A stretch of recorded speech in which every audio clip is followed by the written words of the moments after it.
Hello and welcome. Russia isn't winning the war and Ukraine isn't losing. Given the facts in the way that they are, where could the Russia-Ukraine war go next? To talk about the biggest theme at the World Economic Forum in Davos, I'm joined by one of the world's most widely tracked columnists, winner of 3 Pulitzer Prizes, 7 New York Times bestsellers, Thomas Friedman. Thank you so much, and it's fantastic to have you back with us. Raul, great to be back with you. The biggest conversation in Davos has been around the Russia-Ukraine war. At the end of this week, what's the impression that you're going away with after having spoken to everyone here, spoken to the Ukrainian leaders who are here, in terms of where this war could potentially go from? Well, I would say, Raul, the war has reached what I would call its sumo wrestler phase. Okay, so after the original Russian invasion, then the Ukrainian counter pushing them back. Now it's all basically focused in the east and the south, around Donetsk and Luhansk. And it's like two big sumo wrestlers now grinding and grunting up against each other to see the Ukrainians, can they push the Russians out? The Russians, can they completely consolidate their control of the east and the south so they would have a band stretching from Crimea back to Russia? And the outcome is still to be determined. How long do you see this war going on for? It's impossible for anyone to know with certainty. But what do you think could be the next step? Because you've been writing a lot about the fear of escalation. Well, no one knows, obviously, because so much depends on the pressures and counter pressures on each side. Obviously, the Ukrainians, every day the war goes on, more Ukrainians are injured or killed, and more of Ukraine is destroyed. The longer the war goes on, the more of the Russian economy is damaged, the more Russia's brand globally is destroyed, and the more economic pain is inflicted on Russia, and the more Russian soldiers are killed and wounded. And so we're in that sumo phase of who's going to blink, who says uncle first, and I wouldn't predict. So let's speak for a moment of the fear of escalation, especially nuclear escalation. We've seen a lot of nuclear rattling by Russian generals, their ministers, even Vladimir Putin himself. How worried are you about the fact that we could slip into nuclear territory? Well, you have to be worried. This is the first war with a nuclear power, in modern Europe, and one doesn't know what a humiliated and desperate Putin would do if his forces actually were pushed back or his army began to fracture. I wouldn't rule out anything. We've seen Europe consolidate in a way that Europe hasn't for a very long time. Do you see that continue? Because one of the big topics here has been whether Europe's consolidation will last or will it fragment again? Well, one of my impressions here, like yours, Raul, is that one of the biggest, if I were to draw a picture of my time here, it would be of a fist called the European Union. And the EU members are saying, wow, is that us? Did we make that fist? Look at my fist, okay? And Putin's in Moscow saying, you made a fist, okay? But then everyone here is asking, how long will it last? Is it real or is it not? Is it solid or is it fragile? Nobody knows. But right now, one of the biggest new things out of this war is this EU fist. Wow. Who knows what will happen to it? So there's so many imponderables, and one of those has been how President Biden has rallied America's cause. You wrote saying that you're impressed by how he's helped shape the Western alliance. Do you think he's coming in for unnecessary flack in terms of his handling of the situation? I think President Biden's done a superb job of forging the Western alliance together. It's the best job any American president has done since George H.W. Bush in 1989 basically built an alliance to reunify Germany peacefully and bring the Soviet Union in for a soft landing. Biden's done a great job, but like everybody else, this is a long war. It's taxing, less so on Americans. It's literally for us just taxing. We're paying money, but we're not losing any lives. But it takes away from our domestic, focus, and we'll just have to see. I think if this is first semester, Biden gets an A. The Ukrainians are offended by the question, but the yearning here seems to be that is enough effort being made towards peace. The rest of the world would like to find some way for Putin to get off the ramp and for this war to end. The Ukrainians, though, get very emotional when that is even suggested. Yeah, it's their country. And we're, people around here go around saying, well, you should give them this or give them that. I'd be offended too if people were bargaining away my country. My view is I'm ready to support the Ukrainians as long as they want to fight to restore their sovereignty. And I'm ready to support the Ukrainians the moment they say, you know what, we're going to have to negotiate. But to me, the Ukrainians should be taking the lead, and I'm not going to be giving them any advice in that department. America's intelligence agencies have been giving tip-offs which have helped the Ukrainian army neutralize quite a few Russian generals. And you were concerned about the fact that this could possibly cross a red line. What's your sense of Putin's red lines as they stand at this moment? Well, we don't really know. My concern is that I don't believe you should, be out there dancing around, proclaiming our role in assassinating, or not assassinating, in killing Russian generals or in sinking a Russian ship. When I grew up in Minnesota, we had a hockey announcer who I was very fond of, who used to end every game broadcast by saying, "When you lose, say little. When you win, say less. Good night and good sports." So I believe that's true in geopolitics as well. When you lose, say little. When you win, say less. Let the facts speak for themselves. I want to help the Ukrainians recover their sovereignty from wherever they are now, right up to the border, but not beyond that. I have no agenda for taking Putin down, for fragmenting Russia. Russia is a country that spans 11 time zones. I want to be very careful about unraveling it on our part, doing anything we would do. That's not my objective. My objective is to restore the principle of the sovereignty of borders, and that no state can wake up one day and say, I think I'd like to rape my neighbor. That's what Putin did. Your reading of how much in control Putin is of the Russian state, and whether he still speaks for the entire Russian state, or is there a growing sense among some Russian elites that it's possibly better to find somebody else who could do this? That I don't know. There's really no sign of it. He's got such a tight control over the press, but we do see a Russian diplomat quitting. We've seen reporters, suddenly breaking out with the truth. So it's very hard to know. One of the hardest things for a news person in covering this war, and when it just started, people would ask me, where should you be? And I would ask myself, should I be in Moscow? Should I be in Kyiv? Should I be in Lviv? Should I be in Warsaw? Should I be in Berlin? Should I be in Washington? And I came to the conclusion, as a reporter, there's only one place you want to be to cover this war. There's only one place that matters, in Vladimir Putin's head, because that's the only place that matters. This war emerges entirely out of his head. And the reason we all struggle to ask the questions you've asked is because none of us are in his head. But I heard Alexander Stubb, a big voice in EU, say Western media is trying way too much to get into Putin's head, and this psychoanalysis is good for columnists like you. It's meaningless because you're almost making it seem as if Putin is an irrational actor, whereas he's not, and he's convinced, his people are convinced that he's acting in the best interest of the Russian state. Well, again, what his people think, I don't think any of us know. This is a completely controlled society, and people tell me, well, but they took polls. Yeah, imagine you're a Russian in Moscow. Some guy calls you on the phone and says, what do you think of Vladimir Putin? Oh, I think he's doing a terrible job. Yeah, how do you spell your name? Ivan Ivanovich. Okay, so I don't believe any of that. That's all garbage. And everybody else, I'm not trying to psychoanalyze Putin. I'm only watching what he's doing on the ground. That's the only way to understand what is in his head. For a moment, if we were to step away from Moscow to Beijing, these zero COVID lockdowns are creating a lot of economic turmoil. Some say, as I heard last night, that China's state is so powerful and resilient, they'll pull through this. Some say, could this be the beginning of the unraveling of the Xi regime?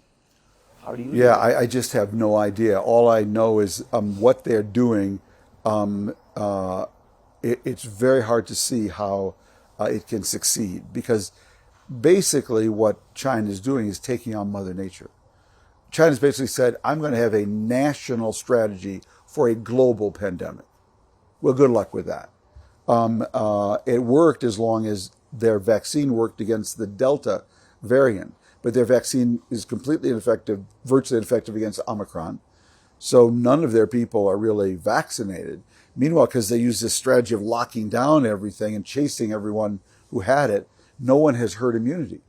So in America, our crazy way of doing things, and it was crazy, ended up actually serving us, because half the people didn't believe in wearing masks, so they just went out and got the disease and got native immunity, and half the people were smart enough to get a vaccine and are now at least vaccinated, so they're protected against severe disease. And as a result, we're living with the virus, not perfectly, not ideally, but we can live with it. China has no one with herd immunity, basically. And so to get from where they are now to where they have some kind of herd immunity, they're either going to have to vaccinate 1.4 billion people with a vaccine that works. But they don't want to buy international vaccines. Yeah, so they want have to a big develop their Communist own. Party Congress Yeah. happening. She's up for re-election, Yeah. and he's made it a matter of national pride. All of it very, very dangerous. Yeah, topic. well, maybe we have to get past their equivalent of a national election, their party Congress, for them to change policy. But I don't see how they can go along like this, just constantly chasing the virus. Because you write a lot on mankind taking on Mother Nature and how that never ends well, and for some reason they don't seem to understand that you can't win against Mother Nature. You can't lock down the virus. Yeah, I mean, I've said this before, probably on India Today, that when you're up against Mother Nature, all you can do is adapt. That's all you can do, because Mother Nature is just chemistry, biology, and physics. That's all she is. You can't talk her up. You can't talk her down. You can't say, Mother Nature, we're having a bad month in India right now. Could you go easy on us? And so all she's interested in is, what is your adaptation strategy? If your strategy is to deny the virus, she's going to hurt you or someone you love. If your strategy is built on chemistry, biology, and physics as a response, you'll do well. If your strategy is to time your response to a political election, she'll hurt you or someone you love. Do you think this war and the world's response to the war has increased or decreased the chances of China invading Taiwan? Oh, I definitely think it's decreased. Seeing how many businesses have so rapidly moved out of Russia has to have been sobering for China. China's leadership has to be asking, is our army like the Russian army? Do our guns work as poorly as their guns? And let's remember, China's not fought a war since the war with Vietnam, basically, and didn't actually do very well. So it turns out that actually experience, and coordination and logistics and all those things that go into modern warfare really matter. And so if you haven't fought a war in a long time, you really don't have all those instincts. And I hope China doesn't do anything like that, invade Taiwan. It wouldn't be good for China. It wouldn't be good for Taiwan. I don't know what would happen militarily. I'd make no predictions, but I think this has been sobering for China when it comes to that issue. Are you seeing the current American administration being able to work closer together with the Chinese, or do you see Washington and Beijing moving further apart? Right now, they're not moving either closer together or further apart, but they're now further apart. So that means the breach is not being filled. That we have a problem there. There's been a breakdown, basically. They still talk to each other, but in terms of the whole U.S.-China economic relationship and therefore the diplomatic and strategic relationship, I'm very worried about it. I personally don't like to use the term China. I much prefer 1/5 of humanity who speak Chinese. Let's keep the scale in mind. So before you say, let's go to war with those guys, let's push those guys around, let's freeze those guys out, let's teach them a lesson. Always remember, you're talking about 1 out of every 5 people out there who speak Chinese. The scale is enormous. So don't play with big systems. This is a big system. Don't play around with it. But they're getting blocked out of an international conversation currently because of COVID and lockdowns. But there used to be a big Chinese splash. Yeah. Now, increasingly, there is the United States, there's India, there's Europe, Yeah. there's Africa. But you aren't hearing and seeing China. You aren't hearing or seeing them, but they haven't gone away, Ro. Yeah, it's still there. So that isn't advice to give in to every demand of China. It's simply advice that takes China seriously, and be careful about how you talk about doing this or that to 1 out of every 5 people on the planet who speak Chinese. How do you see this crisis is likely to play out from an Indian perspective? And what's your reading? India made a big splash here at Davos, whether it's the Indian states, the government, inside, outside on the promenade. What is it that you're picking up and thinking about? India's not central to this story right now. People understand that India gets all its arms from Russia. It was a big supplier of wheat. It's had a long-standing relationship. So there's understanding on that side. At the same time, India historically, as a leader of the third world, has always had a strong moral voice, which is now silent on the fact that Russia has decided to rape its neighbor, unprovoked. And to be silent on that is it's not the India that I tend to think of, you know. And so I think it's got to reflect on it's got these counter pulls and tugs. From an Indian perspective, Delhi would say we're not silent, we've condemned the war, but we don't want to take a side like Tom would want us to, because when it comes to America's national interests in Iraq, Afghanistan, DC does what DC wants to do, regardless of how it impacts India and the rest of the world. And in this case, so should India. And we're not silent, we're saying what we want to. You're only hearing what you want to hear, Tom. That's very good. You're a very good spokesman for the government. No, I'm just asking no, questions. and I actually buy that. You don't see me writing condemning India. I'm just saying India has formally, I know, spoken out against it, and that's good. Look, my net is India is not central to this story. As long as it, how did it vote in the UN? Abstain. It abstained. So I wouldn't call that then condemning. It abstained on a pretty big moral principle. But I also understand that you get your weapons and the big trading and food relationship with Russia. India is just not central to the story right now. Even if India decided to be super aggressive against Russia, it wouldn't tip this thing one way or another. So I don't spend a lot of time worrying about the Indian position right now, not because I don't care, but I just don't think it's central to the story right now. What's your reading of how American politics is like to play itself out in the next couple of years? There's a lot of concern about whether Donald Trump could come back, or somebody who thinks and acts like Donald Trump. Well, I share that concern of either Trump or someone who's imitating Trump. I have no idea. This thing's going to go 10 different ways, between now and then. And so I make no predictions. I have no idea where it's going to go. Our politics is extremely volatile. You wouldn't understand that in India with your very stable politics, but ours is our state politics is very stable. Mm-hmm. It's very unstable. So, but what's your sense of how this is likely to play out and the manner in which forces are playing themselves out right now? Do you think that they're increasing the prospects possibly of Trump-like persona, or maybe Trump himself coming back to power? I think Trump, if you're betting, you would bet that he will run again. But there could be real opposition. Someone may choose to take him on in the primary. You could have real opposition. On the Democratic side, it's wide open. President Biden is not getting any younger. A lot of people have zero confidence in Kamala Harris as his successor. So on both sides, you have very unstable chemicals, and it's not clear who will emerge, who the 2024 ticket will be. And what is your biggest takeaway from Davos? Like, this happened in the summer, not in the winter. At the end of the week, what is it that you're taking away from it? I'm taking away where we started, that I think there's a lot of unprecedented European EU collaboration, not just economic, but military and strategic. But a lot of concern among Europeans of whether that will hold. And a lot of people in the developing world, whether it's from India or Africa, really saying what you said, Ru, which is that you want me to worry about these refugees, but you never worry about our refugees. You want to welcome Ukrainian refugees, but people who look like me, who are the same color skin as me, are living under bridges in Europe, and no one's doing a worldwide campaign for them.